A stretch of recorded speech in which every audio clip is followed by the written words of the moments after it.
Hey makers! For today's MakerCraft Live, I'm going to be showing you how to take a piece of craft foam and turn it into something that looks like leather.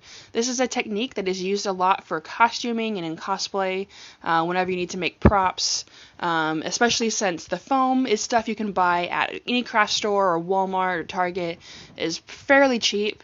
And leather is not so cheap, and so if you need to make large pieces, it's much easier to make it out of the craft foam.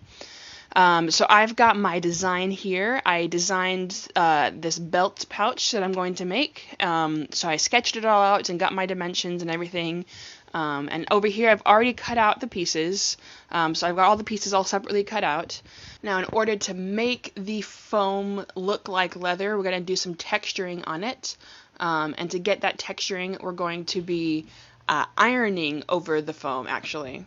And so I've got this piece of aluminum over here. The aluminum I'm going to be crumpling up later to make that texture, and then I'm recording this over an ironing board, so I'll show you exactly how to iron onto it. And after we get all the texturing done, I'm going to be painting it, so that's what these paint brushes are for. Now to get the textured look, we're going to be taking this aluminum foil and crumpling it up. I don't want to get it too crumpled. I don't want to get the design and texture to be too uniform looking, but I do want to get it fairly crumpled, so I'll do a loose crumple and then I'm going to straighten it right back out. And by doing that, I'll find the sections that are still a bit too loosely crumpled and not very well textured, and I'll re-crumple those. There's actually a couple different ways to do this, and I'll show you some more later, but what I'm going to be doing is laying the whole sheet of aluminum out because I want to get as much of this, I want to get as much of the foam underneath the aluminum as possible, so I can do this in pretty much one pass. Now the aluminum foil has two different sides, a shinier side and a duller side. You want to get the shiny side down, because the shiny side will transfer more of the heat into the foam. And once you have it all laid out, you're just going to take your iron, do it on either the lowest setting or the second lowest setting. You don't want too much heat. The foam will melt if you have it directly under the iron for too long, so we don't want that to happen. So I'm going to get the foam underneath the aluminum, and then I'm just going to press down with the iron, and I'm going to try not to move the iron across the aluminum too much, because I don't want to slide it or anything. And just press down the different sections of the foam using the iron. Now I actually missed a step here, so I'm going to go back and redo this, because another part of making this leather is actually sealing the foam. We don't want the foam directly under the iron for too long, but if you have the foam directly under the iron for just a little bit, the iron will actually melt that first layer, and it makes the foam, when it cools, it dries stiffer and it holds its shape better. And by sealing, it's actually easier to paint. So to seal the foam with the iron, we're just going to find the nicest, clearest part of the iron and just press that straight into the foam for a few seconds, and then lift it up. And you'll see there's a very clear difference between the pieces that I sealed first and the pieces I did not seal first. There's also another way of doing the aluminum texturing, that's to leave it crumpled as you're ironing it down. By doing that, you make the texture a lot less uniform. And so it'll only get the texturing on certain areas of the foam piece. The texturing is a lot less uniform, a lot less manufactured looking, and you can get some nice realistic looking texturing here. You also want to make sure you're re-crumpling certain sections so you don't get the same exact pattern of texture in multiple places, because that will give your object a very manufactured look. You don't want that. When the foam is heated up, it's also very flexible. It can be stretched slightly, and it can be folded to hold its shape. This long piece over here is also going to be the back of my bag, and the way I've designed it, this piece is going to just fold over the front and become kind of the latch on the front. So I want to encourage that fold, so I'm going to heat it up. I don't need this one to hold its shape perfectly, so I'm just going to set it over here kind of loosely with this ruler on top of it.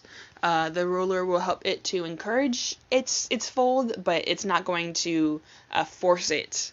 Versus the short piece over here, you can see nicely holds its shape perfectly exactly how I want it to be. So now that I've got everything sealed and everything textured, the next step is actually to start doing some painting. So I'm going to go get my paint supplies. Alright, so I've got the box lid so that I don't get any paint on this ironing board. I've also got a couple different cups of water. I'm going to be using the water for a couple different things actually, so I want to make sure I've got enough of it. And I'm going to take this black and actually just dump some of this black into the smallest cup of water that I have. What we're going to do first is just a wash. And the purpose of the wash is to get this darker color into the crevices and nooks and crannies of all the different textures that we got.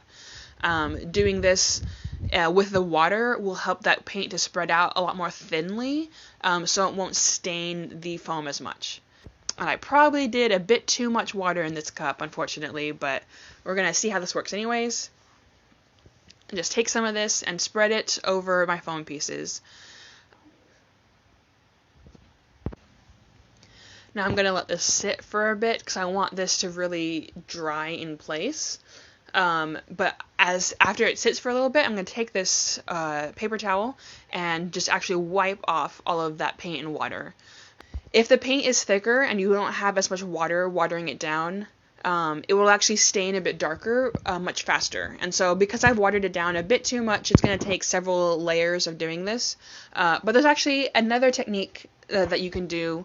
It's still wet washing, and that is to put the paint directly on, not watered down at all, but keep your brush kind of watered down, and just brush it on really quick, and then pretty immediately take the paper towel and wipe it right off.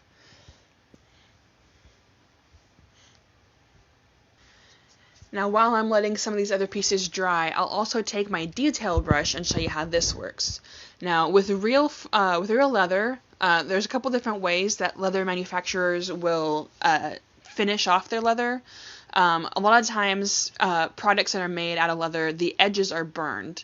That's to help seal that leather and make sure it doesn't start coming apart at the edges there. So they burn the edges, and in order to get that look, I'm going to just be painting the black directly onto the sides of my foam piece here.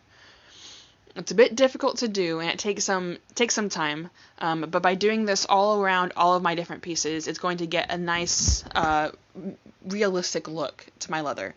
It'll also make my foam look a lot more like it's old, used leather, and not something that's just brand new and just got made.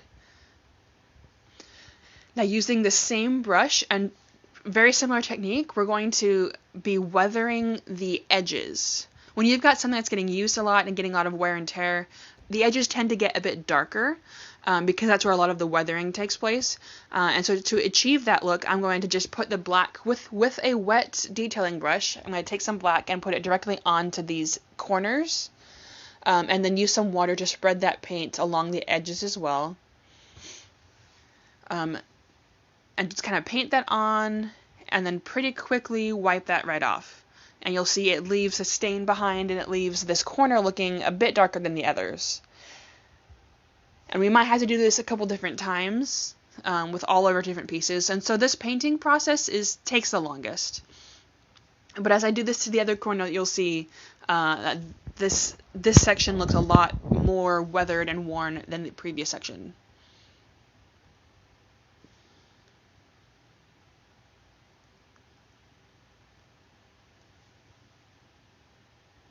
Another thing I'll be showing you is dry brushing. This is a pretty cool technique that I actually learned just recently, but it's also a little tricky to get down. So what you want to do is take a brush that is dried, or as dry as you can get it, dip it into this paint. So I'm going to be using this lighter paint. Dry brushing is very good for getting lighter details on top of your piece. I don't want any of this light paint getting into the nooks and crannies and crevices of my texture. I just want it to sit on top. So I dip it into this lighter paint here, and I'm actually wiping that paint right off until I don't see it coming off the brush anymore. and then just very gently at a very sharp angle brush that onto my piece, and you'll see it leaves very little bit of that light colored paint behind. Not too much, but enough for it to be noticeable, so I just do that about 100 different times. It can take a while. You also want to be sure when you're dry brushing that you're turning your piece just slightly. You don't want to be painting at the same angle at the same time, because you don't want those lines to be very obvious. But we're just going to dry brush this lighter paint here. Again, this is for weathering, to make it look like this section of the leather has been rubbing against things and has been losing some of its color. This dark paint on the corners and in the crevices will look a lot more like grime from over time that is picked up and not been washed off properly. If you're not very careful, you might accidentally get a big section of light color paint on your foam, and you don't want that. And so I'm going to try to wash this off, but it's actually not going to succeed very well. I'm going to end up having to repaint this section here. I'll do some I'm not going to show you that, but I will be doing some the dark wet washing to try to make the section look darker again, and then do some dry brushing on top of it to kind of fill that out.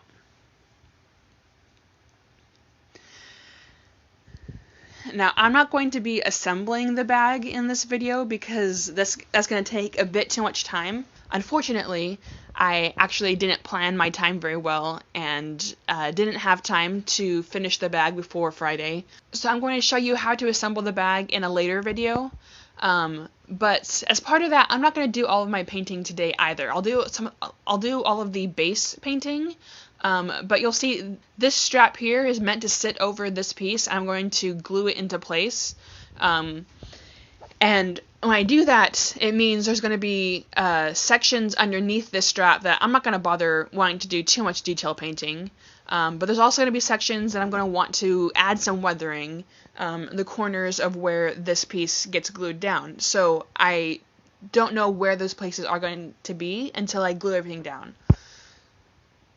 So after I've glued everything down, I'm going to be adding some more texturing and more layering, and I'll show you how all that works in a future video.